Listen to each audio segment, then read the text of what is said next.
Philippe Kest, vous êtes membre du groupe de travail sur les sagesses managériales au sein de la FRAM. Le principe humanité que vous y développez n'est-il pas une utopie? En effet, c'est tentant de l'affirmer. Dans notre dernier Afterwork, certains ont en effet, à plusieurs reprises, qualifié d'utopie le principe humanité appliqué à l'entreprise. Chacun d'entre vous a en mémoire une expérience personnelle ou relatée par un ami ou collègue sur une entreprise qui contrevient à ce principe. Il y a des entreprises qui misent bien sur les ressources humaines, mais en la mettant en compétition.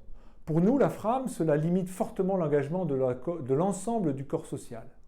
Il y a aussi celles qui affichent l'importance de la coopération pour la performance et dans leur pratique quotidienne balayent cette option.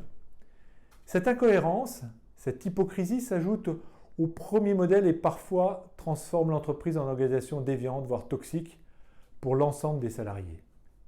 Il y a enfin celles qui s'y essaient sincèrement, mais qui peinent à y parvenir parce que le socle du principe humanité ne s'y prête pas fondamentalement. Le mur de la rentabilité à court terme finit par faire des ressources humaines une simple variable d'ajustement du management de l'entreprise. L'ensemble de ces exemples sont à la source de la crise de confiance vis-à-vis de l'entreprise. Tous ces constats que vous faites, au final, n'est-ce pas décourageant? Écoutez, pas selon moi. Car force de constater qu'aussi bien au niveau sociétal que sur le plan de l'entreprise, la tendance au principe humanité est en marche. De nombreuses initiatives sont là pour en attester sur le plan des valeurs collectives, c'est-à-dire dans le droit et l'éthique, que des comportements individuels, c'est-à-dire au niveau de la morale. Cela démarre avec les Lumières, il y a plusieurs siècles, qui ont consacré la théorie du droit naturel et ensuite les droits de l'homme, l'égalité des types, des sexes, l'éloge de la diversité sont devenus notre quotidien aujourd'hui. Aujourd'hui, ce droit s'étend à tout le vivant, la protection de la faune et flore sont devenus des enjeux planétaires. Il ne cesse de développer de nouveaux champs avec l'émergence de la notion des patrimoines naturels et culturels.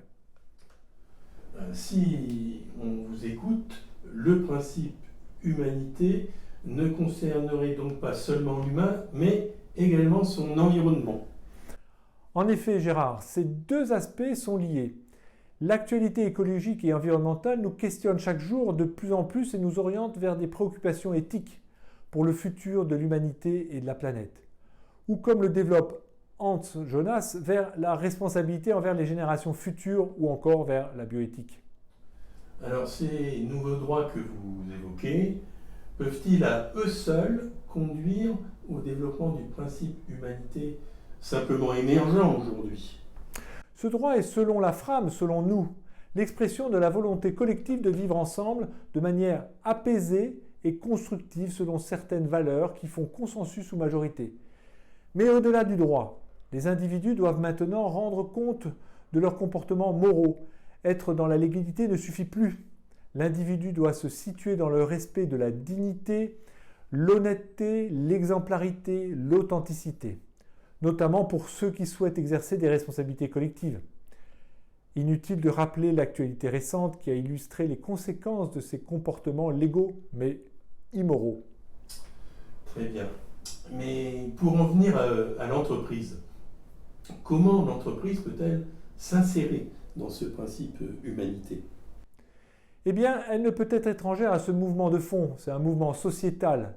En effet, les modèles de l'autorité et de la bureaucratie ne font plus recette auprès des nouvelles générations, Y, Z et milléniales, de salariés.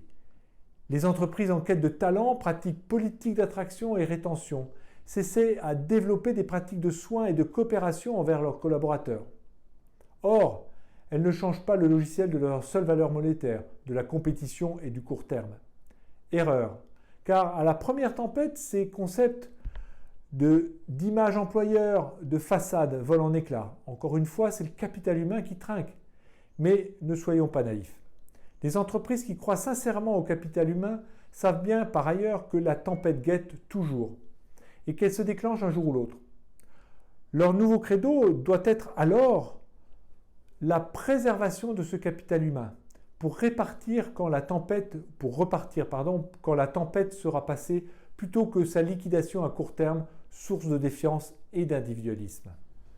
Alors, bien, mais tout cela ne reste-t-il pas quand même, néanmoins, un peu utopique aux yeux de beaucoup? Mais diriger, n'est-ce pas prévoir? Au final, donner du sens, indiquer une direction, gérer les aléas, les accidents, les crises, sans perdre de vue le cap donné par le principe humanité, c'est aussi la fonction de l'utopie.